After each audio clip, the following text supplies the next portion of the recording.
जय हिंद दोस्तों, स्वागत है आप सभी का कल्पाक्ष आईएएस के वीकली करंट अफेयर सेशन। हर बार की तरह हम फिर हाजिर हैं UPSC specific weekly current affair session के साथ में, जहां आज हम बात करने वाले हैं 28 सितंबर से 5 अक्टूबर के बीच हुए उन इवेंट्स के बारे में जहां से सवाल पूछे जाने की संभावनाएं प्रबल। जो लोग चैनल पर पहली बार आए, इस वीडियो को अंत तक देखिए गए जानने के लिए कि किस तरह से किसी न्यूज से सवाल एग्जामिनेशन में बनता है, किन पॉइंट्स को पढ़ना, उसकी डेप्थ रखना कितना इंपॉर्टेंट होता है। चलिए शुरुआत करते हैं आज के सेशन की। और आज की पहली बड़ी खबर जो हमने ली है वो ली है इंडियन एक्सप्रेस से, जहां एक रिपोर्ट पब्लिश की गई रंगराजन पॉवर्टी लाइन के संदर्भ में। पॉवर्टी लाइन, गरीबी रेखा, भारत में काफी महत्वपूर्ण रोल प्ले करती है, क्योंकि कई सारे आंकड़े भारत में गरीबी को लेकर बात करते हैं। भारत की वर्तमान राजनीति भी उसी आधार पर, और भारत सरकार का दावा है कि किस तरह से भारत सरकार ने या पिछले 10 सालों में लाखों लोगों को पॉवर्टी लाइन से बाहर किया है। इसको लेकर कई सारे इंडेक्सेस आप लोगों ने देखे हैं। पॉवर्टी इंडेक्स होते हैं, जिसमें एक इंडेक्स होता है मल्टी डायमेंशनल पॉवर्टी इंडेक्स। अब इस न्यूज से वही वाला इंडेक्स जो है वो न्यूज में आता है, जिसको आप इंडियन इकोनॉमी में भी आपने शायद कवर किया होगा। एक क्वेश्चन हम आप लोगों के लिए लेकर आए हैं इस पर्टिकुलर सेगमेंट से, आंसर करने की कोशिश आप लोग कीजिएगा। सवाल दोस्तों आप लोगों के सामने है, which of the following indicators are included in the multi dimensional poverty index? Nutrition, child and adolescent mortality, drinking water, unemployment and pollution exposure. अगर हिंदी में इसे बात करें तो सवाल कहता है, बहुआयामी गरीबी सूचकांक में निम्नलिखित में से कौन से संकेतक शामिल है? पोषण, बाल एवं किशोर मृत्यु दर, पेयजल, बेरोजगारी, प्रदूषण, जोखिम। नीचे दिए गए ऑप्शंस में से कौन से करेक्ट है? 1 2 3, 2 3 4 5, 1 3 4 5 and all of the above. इनमें से करेक्ट आंसर आपके हिसाब से क्या है, आप कमेंट बॉक्स में लिखिए, क्योंकि ये सेगमेंट शायद आप लोगों ने अगर न्यूज में कवर किया है तो ये आंसर की संभावनाएं हम लोग आपसे तलाश सकते हैं। जो लोग इस न्यूज को पहली बार देख रहे हैं उनके लिए हम इसको थोड़ा एक्सप्लेन कर देते हैं, समझिएगा। वर्तमान में गवर्नमेंट जो है वो कंसर्न है पॉवर्टी लाइन को लेकर, उसका एक बड़ा जो बेस है वो बनता है global multi dimensional poverty index. अब अगर इस आधार पर बात किया जाए इसमें क्या क्या शामिल है, तो ये जो है it's poverty through the 3 lenses, 3 अलग अलग तरह से दिखता है, जिसमें एक आता है हेल्थ, एक आता है एजुकेशन और थर्ड आता है आपका स्टैंडर्ड ऑफ लिविंग। अब इसमें 12 अलग अलग इंडिकेटर्स जो है वो शामिल है, मतलब 3 डायमेंशन है। 3 डायमेंशन में आपका स्वास्थ्य हो गया, आपका शिक्षा हुआ और साथ में आपका जीवन स्तर हुआ। इन 3 डायमेंशंस में 12 इंडिकेटर्स इसमें शामिल किए गए हैं, जिनमें आ जाता है nutrition, child and adolescent mortality, mental health, years of schooling, school of attendance, cooking fuel, sanitation, drinking water, housing, electricity, assets and bank account. अब इन सब के आधार पर आपका मल्टी डायमेंशनल पॉवर्टी इंडेक्स जो है वो प्रिपेयर किया जाता है। अब समझिए, the global MPI does not take mental health and bank accounts in the consideration while measuring poverty, but India में हम इस चीज को इंक्लूड करते हैं। और इस आधार पर अगर देखा जाए तो अनएम्प्लॉयमेंट और पॉल्यूशन एक्सपेंडिचर जो एक्सपोजर है वो इसमें इंक्लूड नहीं होता। अब ये 2 चीजें इसमें इंक्लूड नहीं है, तो इस आधार पर आप आंसर अगर निकालने की कोशिश करेंगे गाइस, तो समझिएगा क्या गायब हो जाएगा? अनएम्प्लॉयमेंट इसमें से गायब होगा और पॉल्यूशन एक्सपोजर है वो गायब हो जाएगा। तो 1 2 3 आपके करेक्ट ऑप्शन बनेगा। So A is the correct option for particular question. I think आपको ये न्यूज समझ में आया होगा और किस तरह से यहां से सवाल बनाया गया ये भी आपको क्लैरिटी रही होगी। स्टिल अगर आपके मन में कोई डाउट इस सेशन से संबंधित है आप डालिए, हम इसमें इंप्रूव करने की कोशिश लगातार कर रहे हैं, इसे और बेटर बनाने की, एफिशिएंट बनाने की, और उसमें सबसे ज्यादा हेल्प अगर कुछ करेगा तो आपके ओपिनियन करेंगे। चलिए बढ़ते आगे, अगली बड़ी न्यूज को कवर करते हैं। अगली बड़ी न्यूज जो है वो जैवलिन थ्रो से है। भारत में ओलंपिक्स में गोल्ड मेडल जीतने के बाद नीरज चोपड़ा ने एक नए स्पोर्ट्स को लोगों के मन में ढाल दिया, लोग इससे आज अवेयर हो गए, और नाम है जैवलिन थ्रो। वर्तमान में इसकी चैंपियनशिप हुई, उसमें नीरज चोपड़ा तो काफी पीछे रह गए, पर एक नाम बड़ा बाहर आया और उस व्यक्ति का नाम था सचिन यादव, जिनके बारे में ये कहा जा रहा है कि ये एक नया रिकॉर्ड जो है वो भारत के लिए बना सकते हैं। और सचिन यादव के कारण ये जो जेवलिन थ्रो गेम है ये गेम न्यूज में, हम पिछले एग्जामिनेशन में देख चुके हैं कि कई गेम्स से कुछ बेसिक टर्मिनोलॉजी से सवाल जो है वो पूछे जा सकते हैं। तो एक क्वेश्चन जेवलिन थ्रो से संबंधित आपके लिए है, समझिएगा। The term American grip, Finnish grip and fork grip are related to.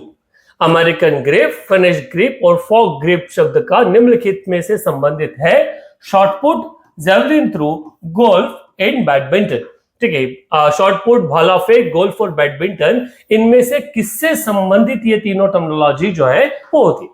जैसा कि हम इस ही न्यूज पर आधारित क्वेश्चन है, तो आंसर तो आप लोगों के सामने हो रहा, और आप कमेंट बॉक्स में डालिए कि हम किसके बारे में बात कर रहे हैं। हम जेवलिन थ्रो के बारे में बात कर रहे हैं।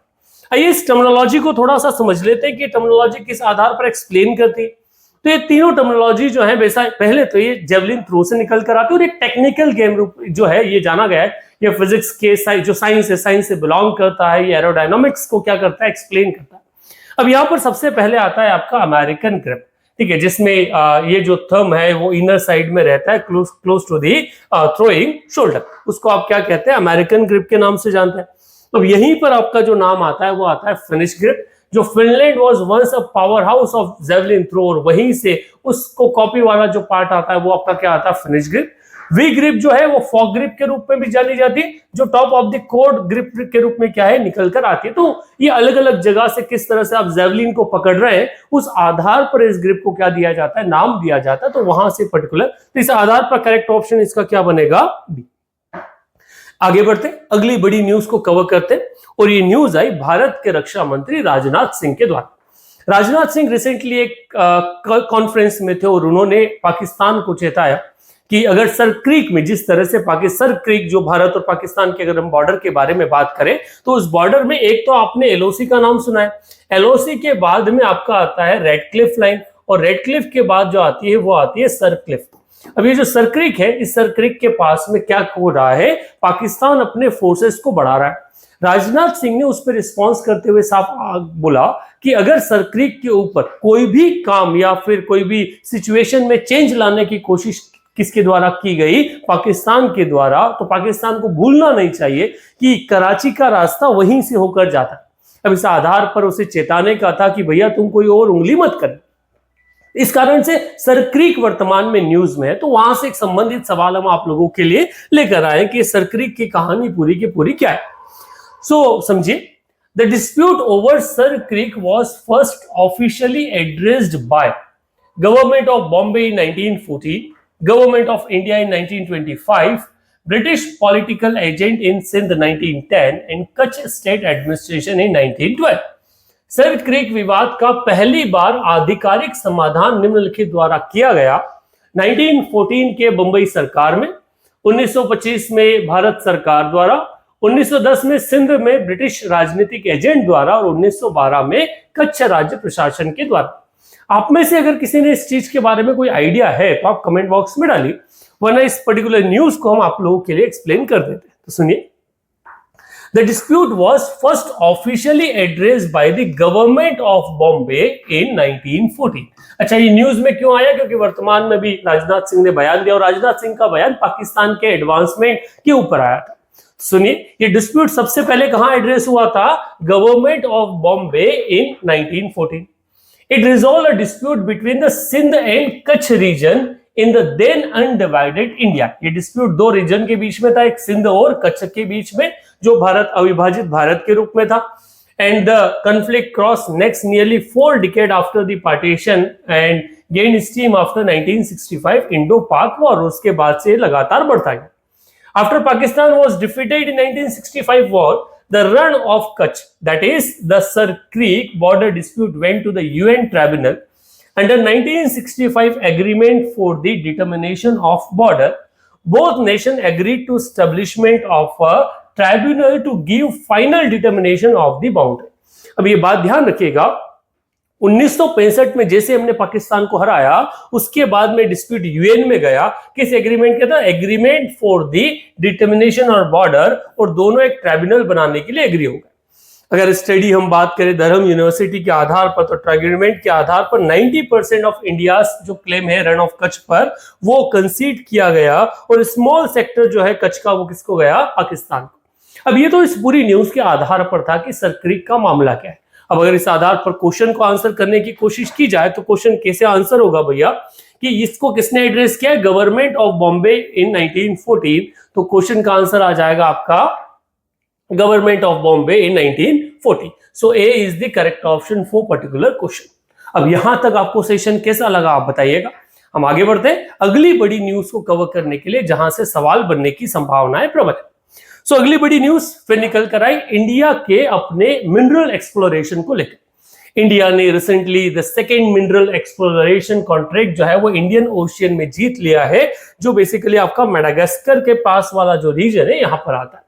So India signed a contract with International Seabed Authority (ISA) for exclusive right to explore polymetallic sulfides (PMS) in the Carlsberg reach in the Indian ocean. कहां पर है बच्चा ये? तो ये कार्ल्सबर्ग रीच आपकी जो है इस अफ्रीकन कॉन्टिनेंट मेडागास्कर के ऊपर वाला जो रीजन है यहां पर आता है। अब यहां पर एक कार्ल्सबर्ग रीच है, दूसरा आपका सेंट्रल इंडियन रीच जो है उसके नाम से जाना जाता है, नीचे आपका मेडागास्कर है आपको देखने को मिलेगा। India has become the first country in the world to have two contracts with the ISA for PMS exploration। और अब ये आधार पर भारत के लिए काफी महत्वपूर्ण जो है वो हो जाता है। अब अगर ये न्यूज आपने कहीं पर देखी और इसको कवर करने का कोशिश किया है देन ओके, अगर मिस कर गए हैं तो चलिए हम आपके लिए यहां से एक सवाल जो है वो आप लोगों के सामने ला देते हैं। सो क्वेश्चन आपके सामने है गाइस।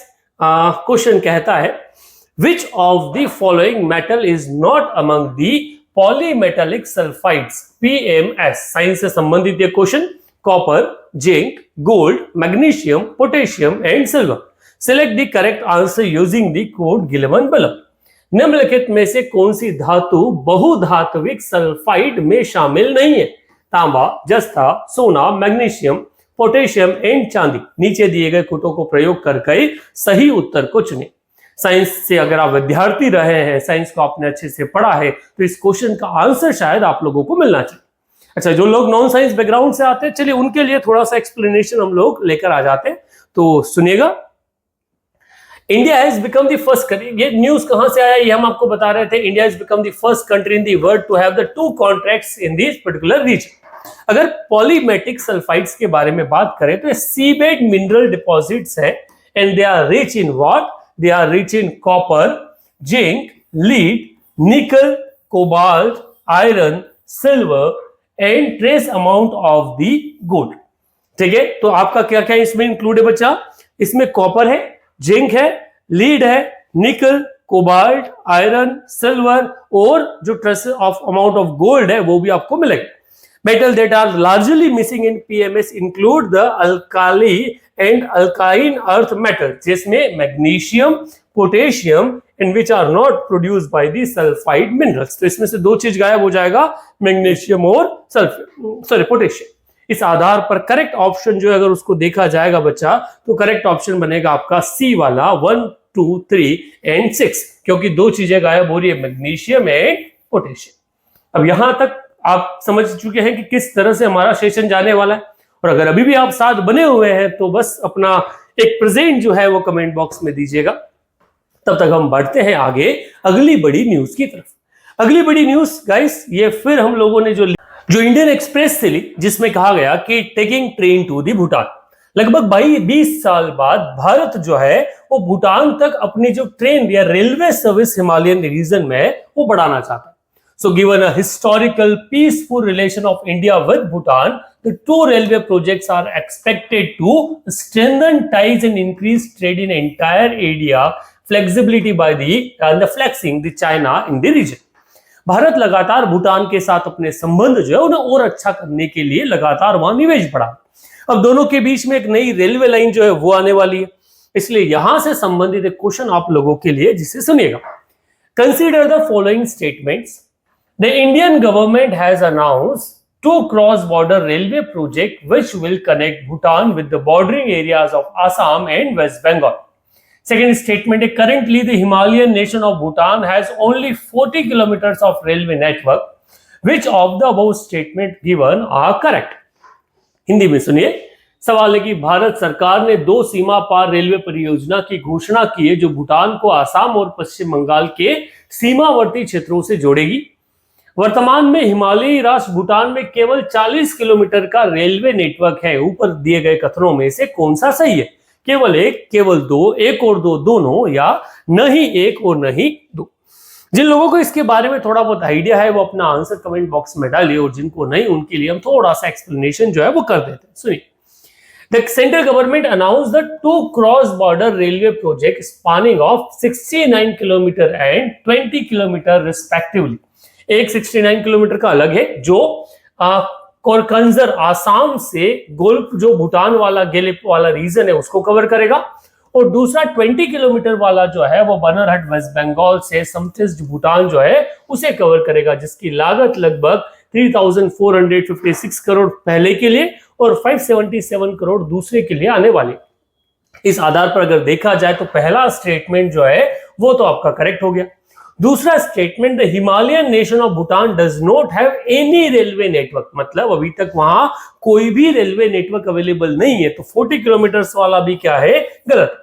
इसलिए आपका second statement is not correct, इसलिए पहला ही आंसर आपका क्या बनने वाला है, करेक्ट बनने वाला है। इस तरह के क्वेश्चन जनरली आप एग्जाम में देखते हो जो करंट अफेयर बेस्ड होते हैं, किसी न किसी डेटा से निकाल कर लाए जाते हैं। आगे बढ़े, अगली बड़ी न्यूज को कवर करते हैं। अगली बड़ी न्यूज जो है वो बात करती है मनरेगा अमेंडमेंट को लेकर।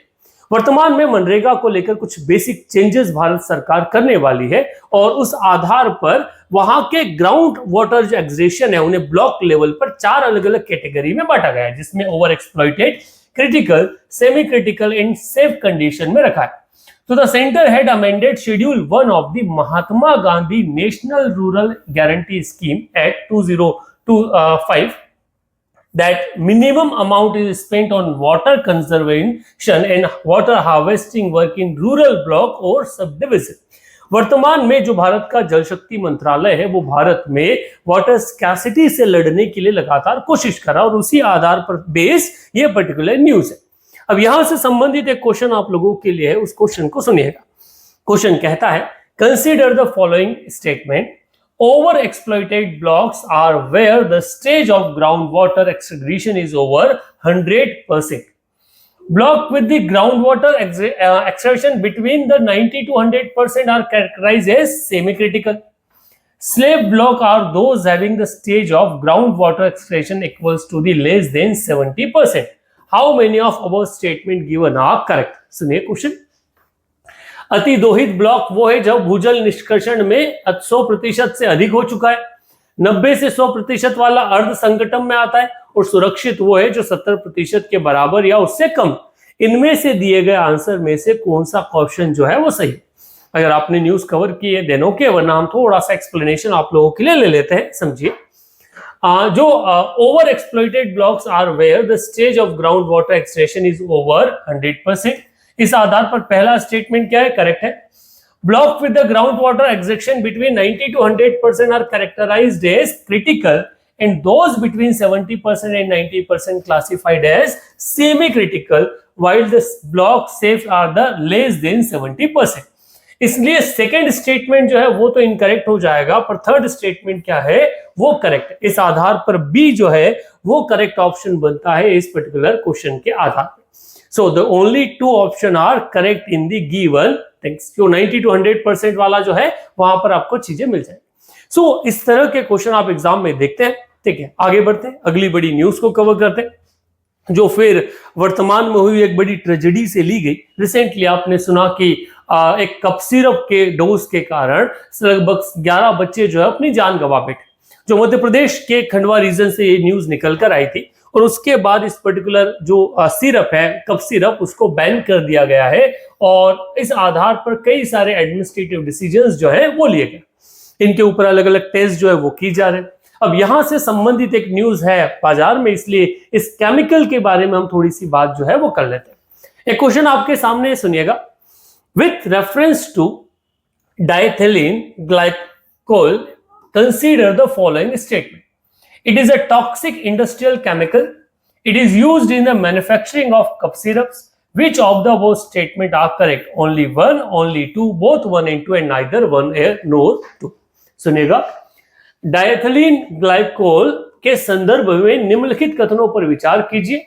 यह एक विषैला औद्योगिक रसायन है। इसका उपयोग कप सिरप निर्माण में किया जाता है। ऊपर दिए गए कथनों में से कौन सा सही है? अब सुनिए इसको, एक्सप्लेनेशन अगर किसी को आइडिया है तो कमेंट बॉक्स में आंसर लिखिए, नहीं तो हम समझा देते हैं आपको। According to the test report from the government analyst that the drug testing laboratory in Chennai, the syrup was declared not standard quality Analysis found as it contained 48.6% of volume by diethylene glycol, a toxic industrial chemical. Hence statement 1 is correct कि भैया ये क्या है आपका एक industrial chemical के रूप में जाना जाता है. The report stated that the sample found to be the adulterated since is contained 48.6% DG, which is a poisonous substance which may be dangerous for the health. It is not intended to use in the medication. However, there have been tragic example of adulteration in which DEG was illegally used in the cheap alternative of the glycerine in cup syrup, which is dangerous and not intended. इसलिए इस आधार पर second statement incorrect हो जाएगा कि भैया ये आपके cup syrup के रूप में यूज करने के लायक नहीं. तो इनमें से खाली एक अकेला ऑप्शन जो है वो करेक्ट बनेगा, पहला वाला statement. So only 1 is correct. इस तरह की कई सारी खबरें हम लगातार हमारे समाचार पत्रों में जो है वो देखते हैं. आगे बढ़ते हैं अगली बड़ी न्यूज के बारे में, और वो आई साइक्लोन से. हमने एक न्यूज आप लोगों के लिए लेकर आए. Cyclone Shakti to weaken in the Arabian sea. एक नया साइक्लोन आया है, नाम है उसका साइक्लोन शक्ति. इसके प्रेडिक्शंस आ रहे हैं जो कौन से रीजन में आया है, अरेबियन सी में आया है. अब यहां से संबंधित एक न्यूज आप लोगों के, एक क्वेश्चन आप लोगों के लिए. क्वेश्चन सुनिए. Recently the cyclone Shakti has developed in the which region, means whatever, southern Indian Ocean, northern Bay of Bengal, Arabian Sea and north Indian Ocean. दक्षिण हिंद महासागर, उत्तरी बंगाल की खाड़ी, अरब सागर और उत्तरी हिंद महासागर की सारे रीजन में आपका मिशन जो साइक्लोन शक्ति है उसका डेवलपमेंट हुआ है. जैसा हम लोग अभी पढ़कर आए, कहां पर हुआ है, अरेबियन सी के अंदर. तो सुनिए, इससे संबंधित अगर बेसिक हम शायद वही वाली स्लाइड पे पहले चलेगा, but in the correct answer अगर देखा जाएगा, कौन सा करेक्ट आंसर आएगा, अरेबियन सी. क्योंकि जैसा कि न्यूज कह रही है कि कहां डेवलप हुआ, अरेबियन सी में. So cyclone Shakti which gained momentum in Arabian Sea with the speed of 100 km since Saturday. IMD ने इसको लेकर जो अपना है पार्ट वो डाला है, और ये किस एरिया में आ रहा है, तो north west and west central Arabian sea वाला जो एरिया है वहां पर ये हीट करने वाला है. तो इससे संबंधित जो मोशंस है या फिर जो जितनी भी डायरेक्शंस है वो पहले से जारी कर दी गई. ये वो इवेंट से जहां से सवाल बनने की संभावना हमें लगती है आपकी यूपीएससी एग्जाम में क्वेश्चन. डेली करंट अफेयर को लेकर कल्पाक्ष अपना अलग सेशन जो है वो चला रहा है. और भी कोई मन में आपके डाउट है आप कमेंट बॉक्स में डाल सकते हैं. That's it for today. Thank you very much.